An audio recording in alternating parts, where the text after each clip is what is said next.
Bonjour à tous et à toutes, c'est ThePlayer35. Aujourd'hui, les amis, on se retrouve pour une nouvelle vidéo spéciale dans laquelle je vais vous faire une critique du jeu Luigi's Mansion. C'est parti!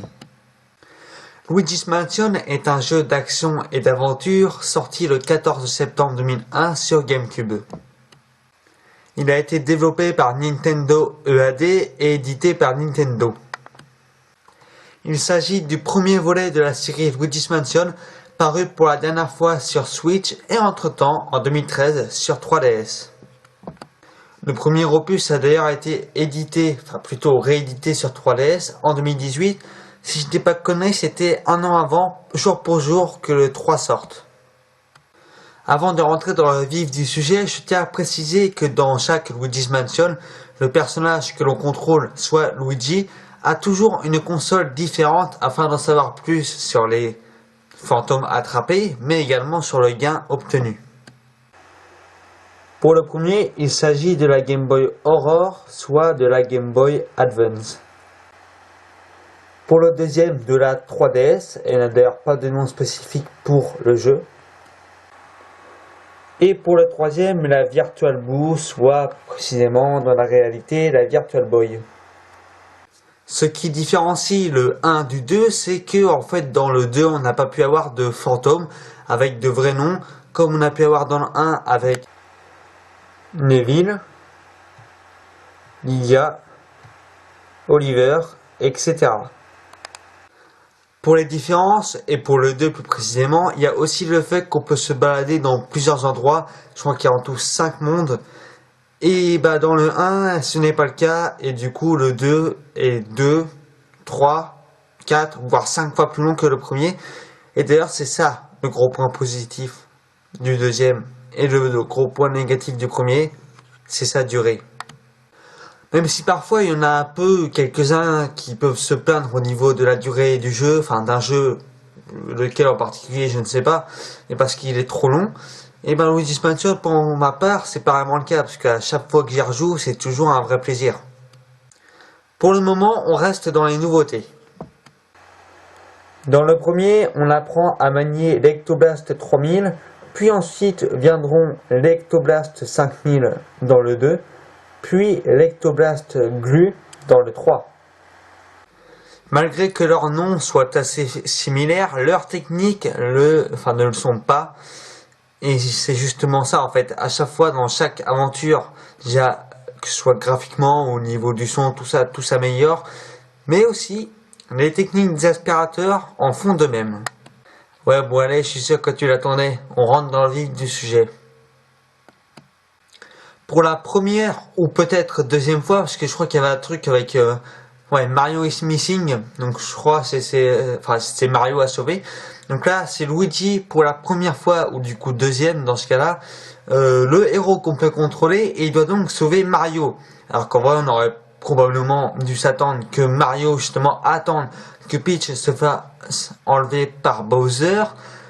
Et ce mec-là, au bout de 150 râteaux par Peach, il a toujours pas compris qu'il fallait arrêter d'espérer en fait.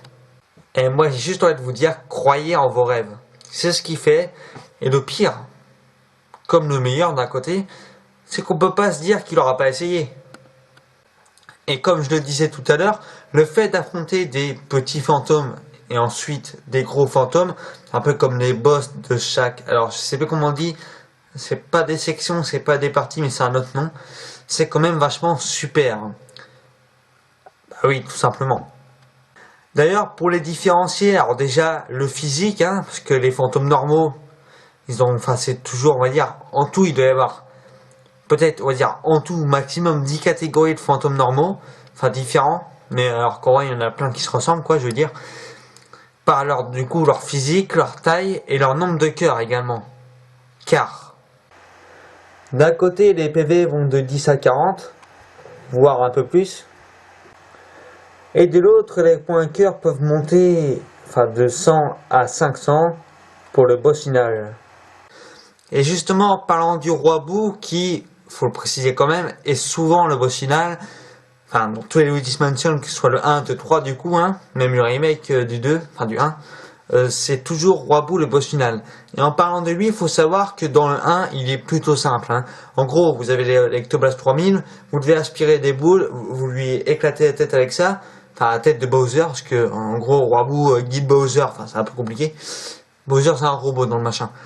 Et donc, une fois que sa tête éclate, le Roi Boule en sort, et là c'est à toi de jouer. Et d'ailleurs, en parlant de boue, il y en a en tout 50 à capturer. Alors, il n'y en a pas 50 en tout, parce que vu le boulossus, il doit en avoir, je sais pas, peut-être 15 ou 20, au bout d'un moment, en fait, vous dire, vous en avez 25, et après, dès que vous l'aspirez, 40. What? J'en ai aspiré autant en si peu. Donc voilà, c'est pour ça que parfois, le nombre de boues manque beaucoup. En gros, ce que je voulais dire, c'est qu'ils ont chacun un nom différent. Alors, je suis pas sûr, mais je crois qu'il y a Boomerang, Bolchevique, et pourquoi pas Bouche de là? J'ai inventé celui-là, je crois. Si vous voulez obtenir le grade A, c'est-à-dire le grand manoir de Luigi, eh bien, vous allez devoir suer 100 EO pour y arriver. Il faut avoir trouvé quasiment tout l'argent, donc c'est-à-dire les billets, les pièces, les fromages, bon, c'est les lingots d'or, hein, pour ceux qui se demandent, les perles, les diamants. Parce que justement, en parlant de perles, il faut savoir que vous devez aspirer tous les fantômes. Bon, sauf pour les boss du coup, hein, enfin, logique. Faut pas se faire toucher. Alors, quand c'est les boss, faut pas perdre. Alors, je crois que c'est 90. Si vous avez 89, vous aurez l'argent. Donc, 90 pour avoir l'or. Justement, quand vous aspirez des fantômes, enfin, des boss de chaque partie, donc, on va dire les villes, tout ça, mais pas les gros boss, les fins de chaque partie, justement. Il faut que, si vous voulez lâcher, minimum qu'il reste 10 PV. C'est assez chaud, hein. Et je vous cache pas que justement, il y en a parmi eux qui se cachent. Enfin, pas des boss, les gros boss, hein, les gros fantômes, etc. Mais je parle des souris jaunes, mais aussi des fantômes bleus. N'hésitez pas à me demander si jamais vous voulez vraiment savoir où est-ce qu'ils se trouvent. J'essaierai de vous dire, ou alors je crois qu'il doit y avoir des sites, enfin je vous guiderai sur un lien, soit en chat parce que ce sont les premières, hein, ou soit en commentaire. Et donc par contre, les fantômes bleus, dès que vous n'arrivez pas à les prendre, c'est un peu compliqué pour les rattraper, genre vous les éclairez d'un coup, ils disparaissent. Sur la 3DS, ils ont un peu amélioré ça dans le sens où t'as un peu plus de temps avant qu'ils disparaissent. Ouais, parce que quand même, c'est un peu compliqué, hein, des fois. Et quand je dis perles, je parle évidemment des petites, des moyennes et des grosses. Hein. Si vous voulez vraiment essayer de l'obtenir, quitter, reprendre le jeu, sauvegarder, aller-retour seront au rendez-vous. Bonne chance quand même. Comme pour les deux suivants, alors pour le 3 ce sera vérifié, hein, mais normalement oui. Alors il y a une galerie où sont exposés tous les tableaux des monstres qui ont été tués par vous-même. Il n'y a pas des bouts, il n'y a que les gros fantômes. Mais aussi une salle d'entraînement, justement pour s'entraîner à tuer les fantômes, enfin à les aspirer. Et d'ailleurs, en parlant d'argent, vous savez cette fameuse plante qu'il faut arroser de temps en temps, dans le jardin juste à côté de la niche du fameux Spooky. Ce gentil chien errant. Vu la taille de ses crocs, j'ai pas trop envie de le voir dans la rue, hein. Et au bout d'un moment, si vous ne l'arrosez pas assez, eh ben, elle sera fanée, tout simplement. Ça m'est jamais arrivé. Pas du tout. Ce genre de choses, ça arrive souvent, en fait, quand vous, admettons, vous arrêtez de jouer au jeu, genre vous en avez marre, vous voulez passer un peu à autre chose, et que quand vous reprenez, vous vous dites, alors attends, il y a ça à faire, la dernière fois j'ai fait ça, ça, il y aura la plante à aller faire. Non, non, je me rappelle que je l'avais faite. En fait, vous allez la voir, fanée. Au fait, parmi la vingtaine de fantômes à capturer, il y en a précisément 23, il y en a certains qui sont éventuels, c'est-à-dire qu'on n'est pas obligé de les aspirer. Alors il y a Monsieur Miam, Boba Jas, Joe l'Arnaque, Suzette et enfin Jarvis. J'ai bien sûr demandé à mon frère, hein, pour être sûr que ce soit le cas, parce que sinon j'aurais dit le roi bout. Ce qui n'est pas très cohérent. Et d'ailleurs, il existe 3 catégories de tableaux, enfin le contour, quoi, je veux dire le cadre.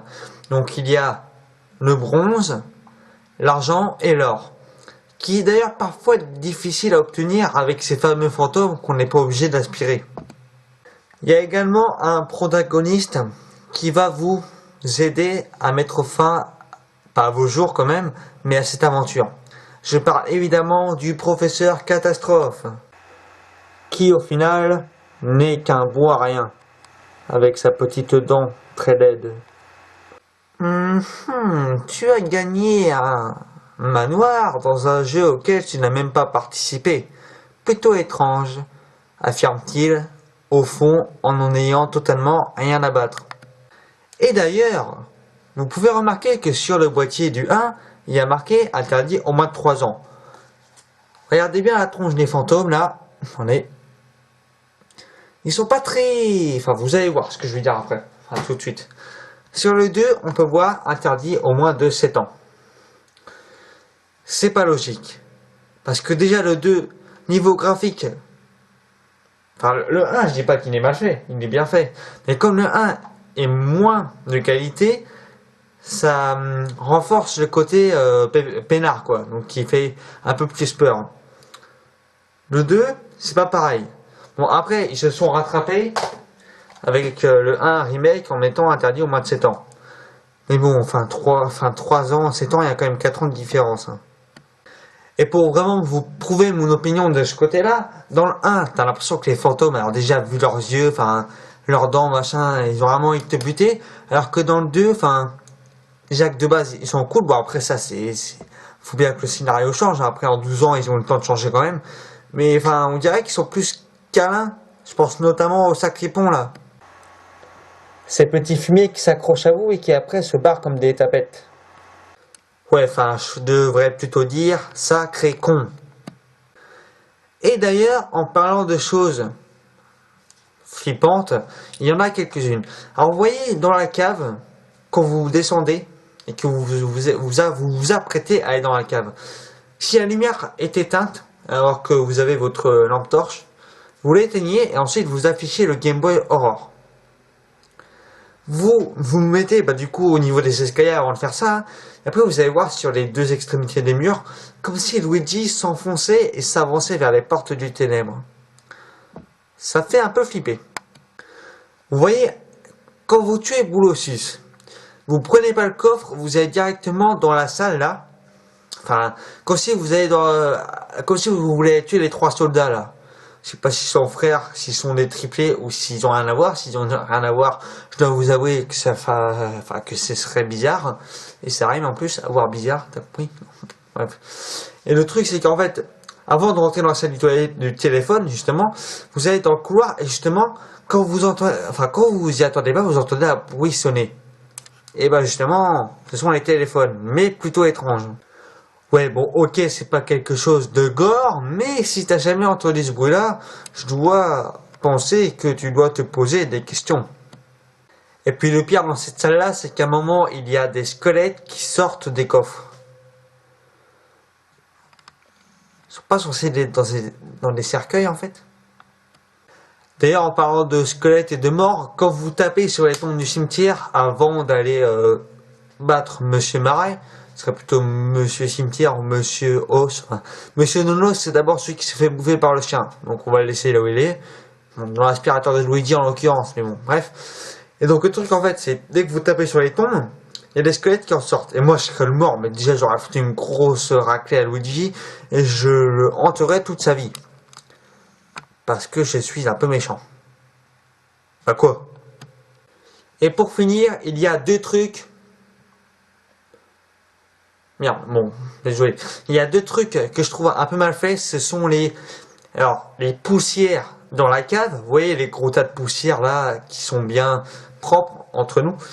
Vous les aspirez et vous passez. Dès que vous avez passé 2 pièces et que vous revenez, elles sont revenues. Comme quoi, je sais pas ce qu'il faut faire. Moi, il y aura ça dans ma chambre. Je me poserai des questions. Et la deuxième chose, ce sont les toiles d'araignée dans les coins du mur. Et la même chose, vous les aspirez, vous revenez et réapparaissent. En tout cas les amis, c'était tout pour cette vidéo spéciale, j'espère qu'elle vous aura plu. Si c'est le cas, n'oubliez pas de lâcher des pouces bleus et de vous abonner. Juste avant de se dire au revoir, je tiens à préciser qu'à l'heure où je vous parle, peut-être que quand la vidéo sortira, parce qu'elle sortira fin août, je crois. Et moi, je la fais mi-juillet, enfin 12 juillet, quoi. Donc pour le moment, alors je vous parle, du coup, il n'y a pas encore d'autres critiques de prévues. Mais c'est pas impossible quand je sortirai le calendrier du mois de septembre, donc une vidéo qui sortira le 31 août 2020, parce que 2025, enfin c'est dans un peu de temps, et ben que je dise qu'il y en a d'autres de prévus. Salut!